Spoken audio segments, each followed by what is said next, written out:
Many of you may have already seen the movie entitled 180. This really was a baby, a brainchild of Mark Spence. And maybe he could tell the story of how this came out, but millions and millions of people have watched this film, 180, and it has changed many people's minds on the subject of abortion. Is abortion right, or is abortion wrong? Then recently, Ray Comfort came out with another one called 7 Reasons on Abortion, talking about the 7 different reasons he commonly hears on the street about abortion. Another great DVD if you want to pick that up.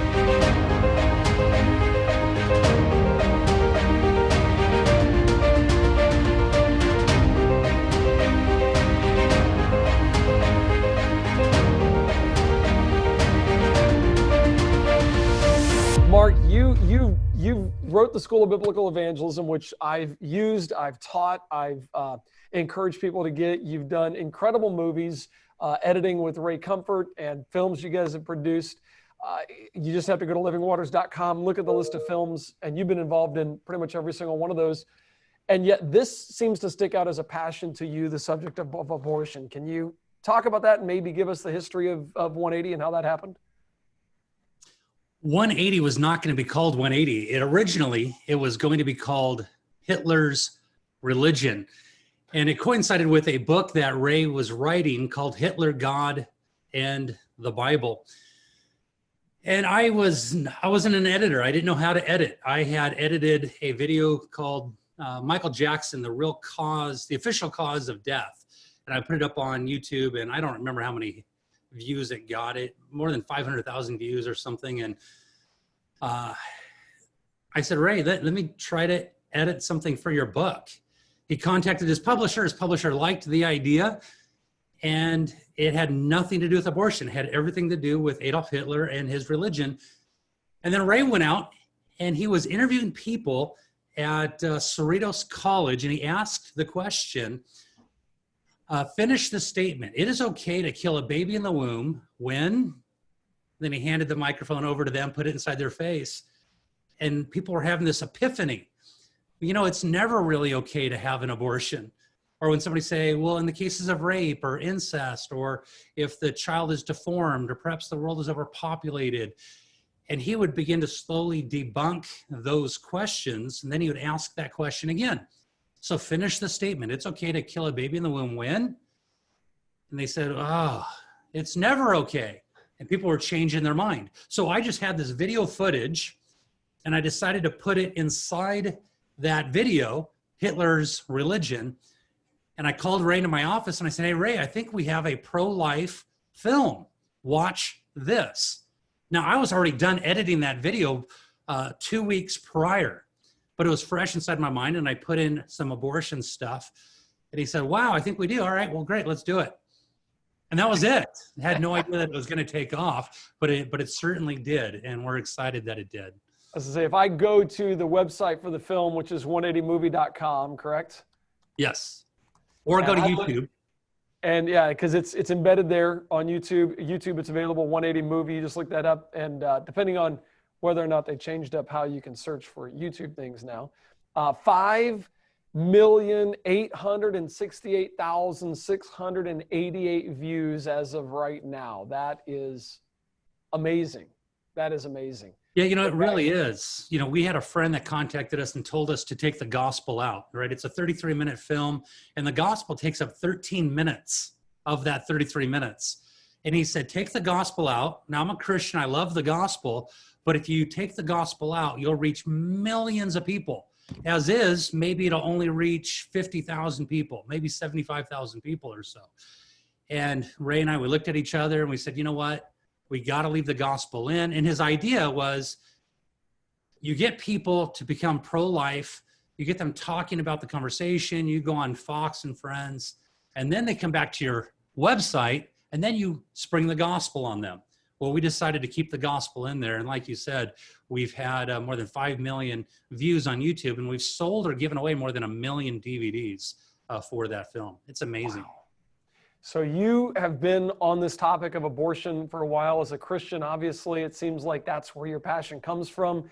But as the topic comes up, we recognize that some of you watching have different perspectives. There are people coming from a perspective of, I think abortion is okay. So what do you have to say about these arguments that we use to support abortion?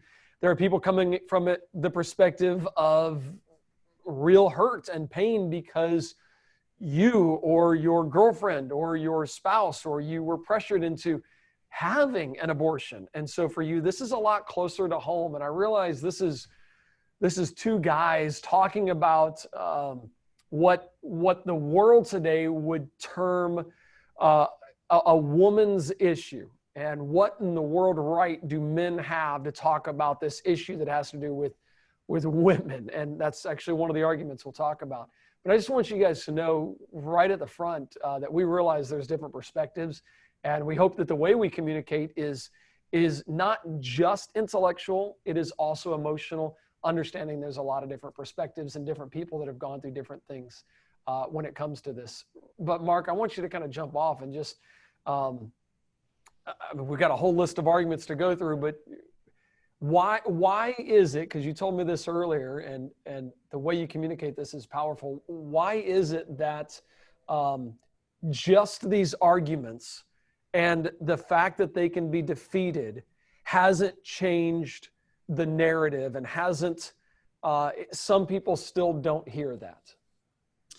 Yeah, well, let me say this from the beginning, right? Right from the beginning, I believe that we need to respect, protect, support one another. I disagree with homosexuality, and I can have an opinion. I disagree with fornication and adultery and stealing and lying. I disagree with these aspects that are prevalent within a society, but that doesn't mean people are my enemies. You know, it's been said that you are not to discuss politics and religion when you come around your friends and family during a holiday season. But I think when you speak with respect and you cherish and you honor one another, that you can discuss these matters in a loving fashion. So speak the truth, but speak it in love. But we also must remember that people personally go through abortion, whether themselves or they know somebody, right? 1 out of every 4 people, the latest stat that I saw, has experienced abortion firsthand, whether it's themselves or somebody that they deeply care about. Not somebody that they just heard about, but they deeply care about this. So when you begin to answer all of the objections, you'll notice that oftentimes people are not willing to budge, right? I'm going to give you some amazing ammunition, some amazing responses to the most common questions out there.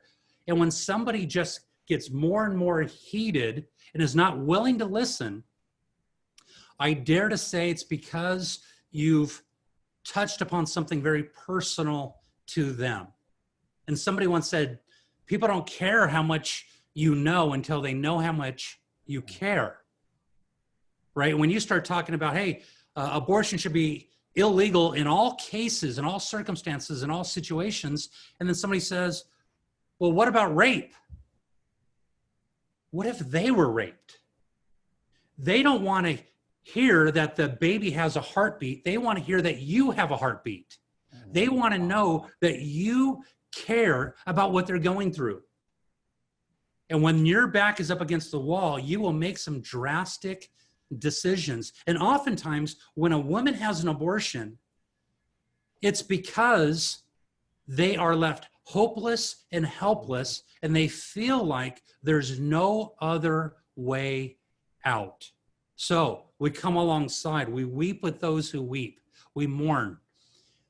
We are slow to speak and we are quick to listen, even in a situation such as this. And just because people have an opinion, it doesn't mean that it was necessarily well thought out. And when I talk to people dealing with abortion, I've noticed that people will spend more time considering what sort of a latte they're going to order at Starbucks rather than thinking through in an intellectual manner whether or not abortion actually makes sense. We need to give hope for the hopeless, help for the helpless, and be a voice for the voiceless. And I hope that is conveyed in our conversation here this evening, Eric. Well, that is certainly put way better than I could put it. We're dealing with a world where everything happens through this now. The arguments are happening through my fingertips now. And it seems to me that it is a whole lot easier to be short, curt, and inconsiderate when we're responding through the internet, through the social media networks, on a blog, than it is when we're face to face with somebody. So as we go throughout tonight and we answer these arguments, I guess my prayer would be that not only would you learn the argument, my prayer would be that you would also learn the tone, and do things that are just kind of common sense. How do you take this person that you want to try to communicate with, and how do you take them out of this environment where they might respond back in a way because it's public to a more personal? How do you turn it from a public commentary to a private chat and actually have this almost as a one-off conversation with them, rather than when they're out there for the world to see, they don't want to look bad. So private message or something like that, or have a conversation, might be a way to do that. But as we go throughout the night, I want you to hear these. I want you to get these, but I want you to think through these of how do I communicate this the most loving way possible. So Mark, it's funny because you said you've been working on both a project and then a resource on abortion, and the research you do and the little one-liners you've come up with and things like that, to me, are just brilliant. I'm the kind of guy that wants to know, just give me that one-liner so I can have that to kind of zing that back at somebody. And I'm the one who can easily forget. Let me make sure that I have love behind this. But so as we go through this, I'm going to try to keep that in mind. I hope you'll try to keep that in mind, to all the participants here. But Mark, take us through some of the arguments. I mean, the top one that I hear, put it in the email today that I sent out: my body, my choice.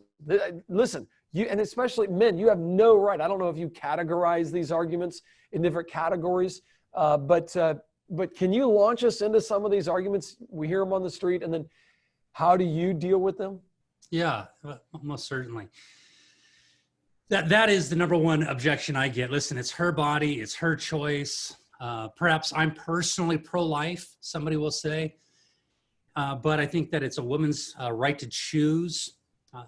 This has already been made in the U.S. Supreme Court back in January 20th, 1973. We've decided this. You as a male, you have no say in the midst of this, and it brings in some identity politics or gender politics in the midst of this, which I don't agree with. When somebody says it's her body, her choice, and I think we should camp out on this one quite more than the rest. Let me just say that because it is the number one objection that I get. I'll ask, hey, do you think that women in general should have the right to do whatever they want with their body? And the response typically is yes. Yeah, it's her body, her choice. She can do whatever she wants. And then I'll give a couple examples. I'll say, do you think that she should be able to wear a seatbelt or not wear a seatbelt? Do you think she should be able to jaywalk or wear a motorcycle helmet? In California, you must wear a motorcycle helmet if you're out on the road. Do you think that a woman should be able to use plastic straws? Right here in California, plastic straws are pretty much banished to the island of Patmos. You're not allowed to use those. Do you think a woman should be able to prostitute her body or take illegal drugs or sell her organs to the highest bidder or attempt to commit suicide, right? All of these things are illegal in California. But usually, a lot of people say, yes, the government has overstepped their bounds and they have allowed themselves to intervene with a woman's ability to choose. If she doesn't want to wear a seatbelt, she shouldn't have to wear a seatbelt. And then I'll bring it a step further and I'll say something to the effect of, do you think a woman should be able to smoke in a car with the window rolled up and a toddler in the back seat? Do you think that a woman should be able to be naked in public? Or do you think a woman should be able to drink and drive? And all of these affect other people. So at this point, people will say, no, I don't think that they should be able to do those things because it affects somebody else. And at that moment, you really realize that you have them. Scott Klusendorf has this teaching, and I believe the teaching is simply entitled If. And it basically goes like this. I believe that abortion should be illegal. And he comes along and he goes, well, no, I think that abortion should be legal. Abortion should be legal in all cases, in all situations, in all circumstances, if it's not a human being. Because if it is a human being, then no excuse you can give me will validate any reasoning to have an abortion. If you say, well, the world is overpopulated, great, have an abortion. Unless, if that's a human being. Because if that's a human being, well, then we can't kill it. We can't kill her. We can't kill him. So that's very important, right? I don't think that pregnant women should be able to intentionally drink alcohol or do drugs. We look down on a pregnant woman if we see her drinking an alcohol. Why? Because there's a baby inside of her womb, right? If a woman, though, has the ability and the right to do whatever she wants with her body, then she should be able to grab two drumsticks and play the drums on her belly in public. And nobody can come up against that. Laws always restrict what we can't do with our body. We have to remember that. It restricts us from behavior that harms another individual. So when somebody says women have the right to do what they want with their bodies, I say, the right to do what? They have the right to have an abortion. And I say, what is an abortion? Right? We don't say that a woman can kill her child after the child is born. Why not? Well, because the baby's in the world. Well, the baby is already in the world, just a different location, right? This 6 inches down the birth canal and through this magical door does not turn this baby into a human being. It's already a human being, right? So we have to remember that. And something I've been saying out on the streets lately is I'll say, hey, do you think a 13-year-old, two 13-year-olds should be able to have consensual sex? I said, well, man, I don't recommend it, but yeah, a woman should be able to have consensual sex if she's 13 with another 13-year-old. And I say, well, how about with a 24-year-old? They say, well, no, they can't do that. I said, why not? I read a study from Harvard that said that the brain is still developing until you're 43 years old. If both are developing and it's her body, well, then why can't she? You realize that a 13-year-old cannot get a tattoo without parental consent. A 13-year-old cannot go inside of a nurse's station at their junior high school to get a Tylenol without parental consent. A 13-year-old cannot see a rated R movie. A 13-year-old cannot give blood without parental consent. But you know what a 13-year-old can do in California, Eric? Walk into a Planned Parenthood and get an abortion without parental consent. I'll say, hey, how do you feel about that? And there's a lot of other things that I say, if a woman is pregnant, she can't be put to death. If she's on death row, you have to wait till that child is born, demonstrating that these are two individuals. If a pregnant woman is murdered, then that person who murdered her will be charged with double homicide here in the United States. And what made the news just today was Scott Peterson, back from 2005, had killed his wife, Lacey Peterson, and he was charged with double homicide. He was given the death penalty. Now, because California laws are so lax, they have just revisited that this week and are removing the death penalty from him, which I don't recommend. So we need to be careful, right? There's this law of non-aggression. You and I both believe that we can swing our arms as much as we want, but the moment it hits someone, it's wrong. So now we just have to define, well, what is it? Can we kill the baby inside the womb? What is it? It's a distinct human being created in the image of God with a separate DNA, oftentimes with a separate blood type than mom and dad. It's not a parasite. If it was a parasite, it would suck all the nutrients against the mother's wishes. But by virtue of the fact that the mother is willingly trying to get this baby to survive, and the baby will choose its own due date and when it wants to come out, it demonstrates that active role of its own development, controlling the course of pregnancy, that this is a separate individual. And remember, we're not talking about choosing what kind of a drink to order. That's a choice. Do I want to go to USC or UCLA? That's a choice. Do I want ice cream over cake? That's a choice. But choosing to kill another member of the universe is wrong, right? Tattooed makeup is a choice, albeit a bad choice, but it's still a choice. You can choose your job, you can choose your husband, but you can't choose to kill a human being, right? Ice cream flavor is a choice. People would be outraged if we killed puppies and it was funded by the government, or we killed little cats, right? We don't get to choose what kinds of people matter. So there's a lot that I can say on that. There's so much. You've got my head just going. I want to just go back and listen to that again, because even for some of you watching, you're probably thinking the same thing. Wow, the way he just walked somebody through. So if it's her body, it's her choice. Can she choose? And you just listed all, seatbelt, helmet, straws, prostitution, killing herself. Can she kill herself? Right. Even that is illegal. You can't even kill yourself. And walking down that road is a great way. So really, it's asking them questions to get them to realize and come to the conclusion that that term that we view, that one term has a whole lot in it. That one phrase, I should say, my body, my choice, has a whole lot of context that is not true. Yeah, we don't say my money, my choice. I don't want my money to go fund abortions. I can't do that, right? Consider for a moment, have you noticed that if a woman decides to end her pregnancy, she's championed as a hero? But if the male decides to not fund that baby after it is born, we refer to him as the deadbeat dad. You're a deadbeat dad because you don't want to help support your child. But yet a woman has an abortion and we go, man, that was so brave, right? Why is it that women claim that it is their body, their child, their choice, that it is their decision and not the father's? But when they argue about rape, they claim that it is entirely the father's responsibility. This is what he did, right? It's not consistent. When women say, my body, my choice regarding abortion, think about the message that sends to men. It's her body, her choice.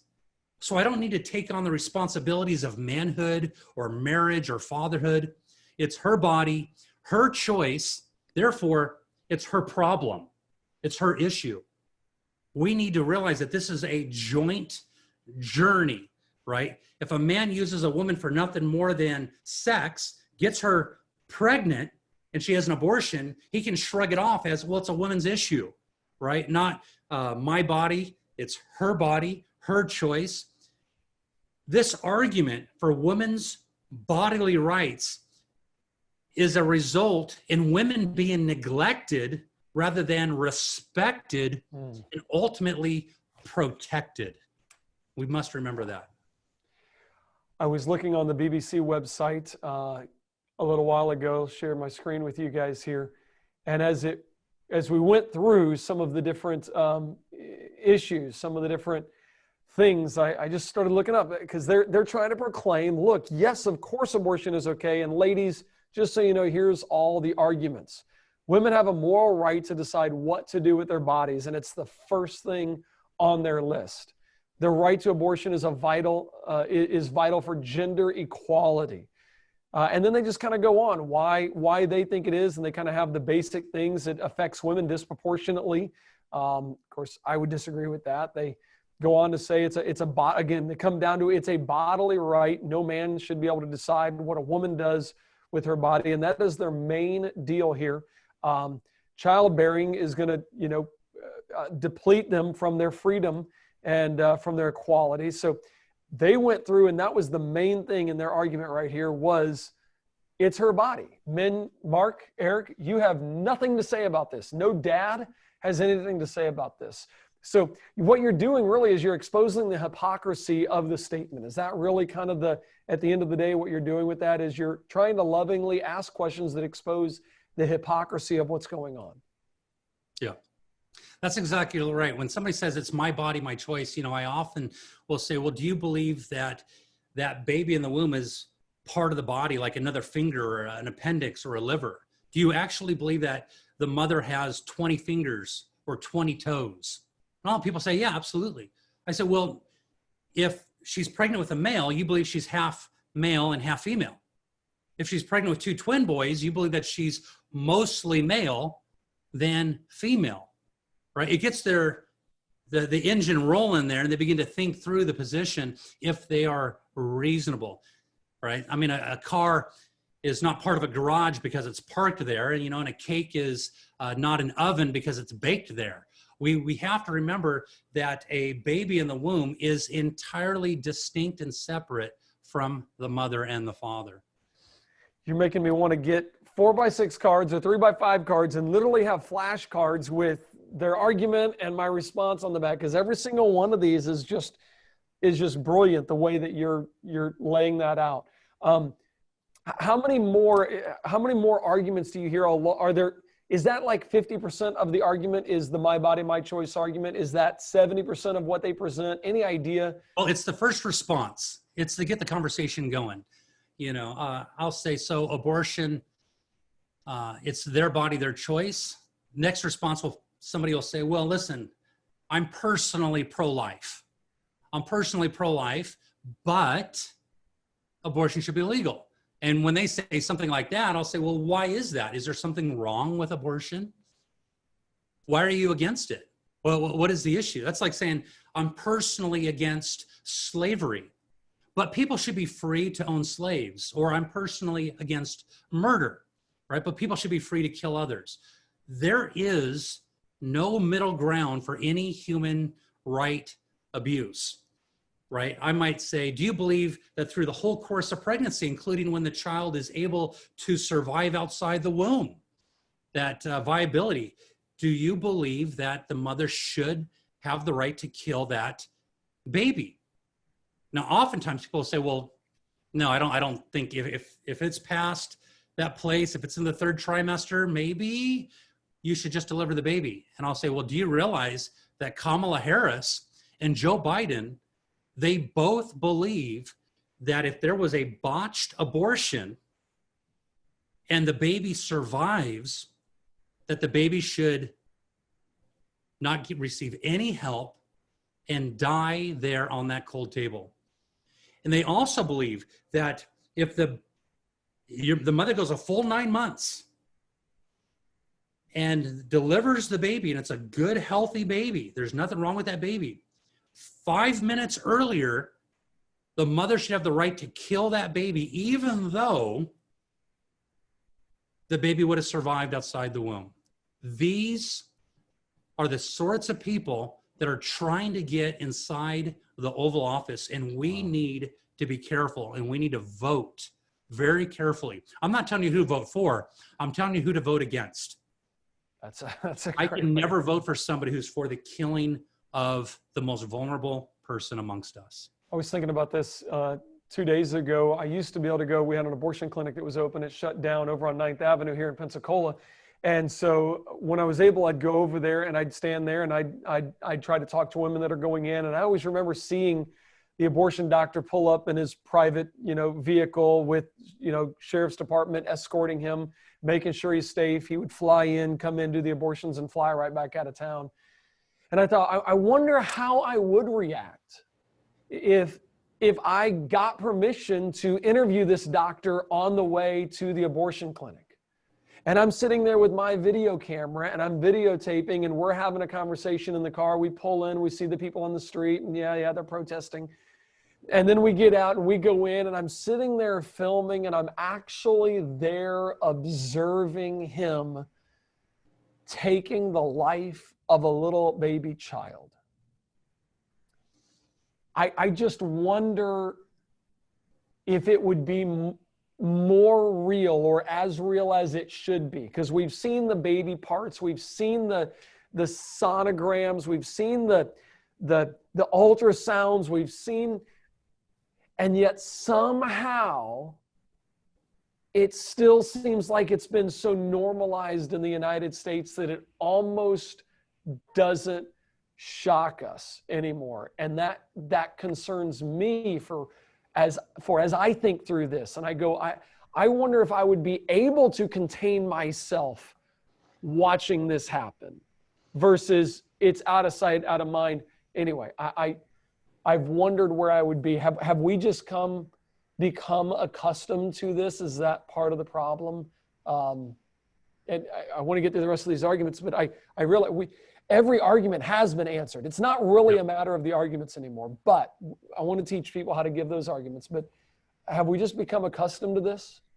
I believe so. I think as long as we teach children that it's okay to kill children in the womb, right? We'll never convince them that it's wrong to kill them in the classroom, right? Consider for a moment, in fact, I wrote something down here. I want to see if I can find it.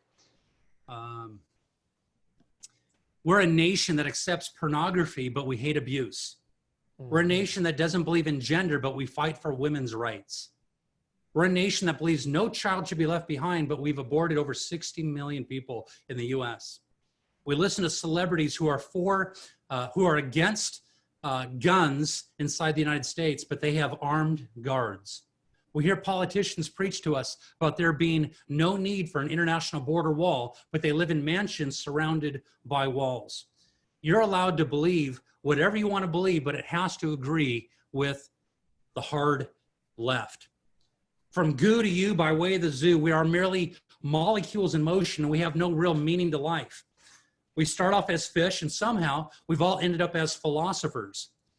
As an evolutionist, though, you believe that we live in this world without purpose, as this universe is ungoverned, with no foundation for objective morals.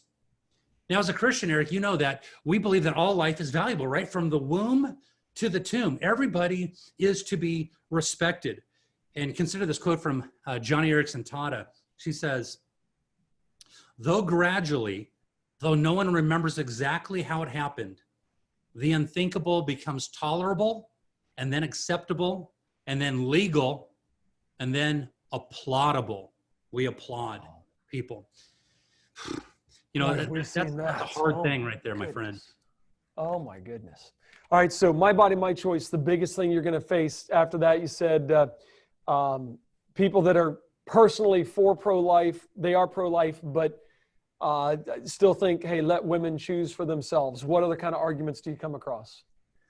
By the way, I hope you guys are taking notes. I mean, I'm going to have to go back and watch this. And these phrases and these questions, I'm like, I wish I would think like this more. This is great thinking to get people. It almost seems like it's just plain logic that you're deducing here. But yeah, and listen, and I'm not reinventing the wheel here. All of the stuff is available out there. I just happen to study this more regularly than the next person. Often people will say, well, shouldn't abortion be legal if in the cases of the mother's life is in danger? If the mother's life is in danger, well, then she should have an abortion. And then I just gently remind them, if the mother's life is in danger, she does not go to Planned Parenthood, she goes to the emergency room. If her life is in danger and the child is viable, can live outside the womb, well, then we deliver that baby through a C-section. Thank you for joining us for this engaging conversation. To view this and many more conversations in their entirety, we invite you to partner with us at creationtoday.org/partner.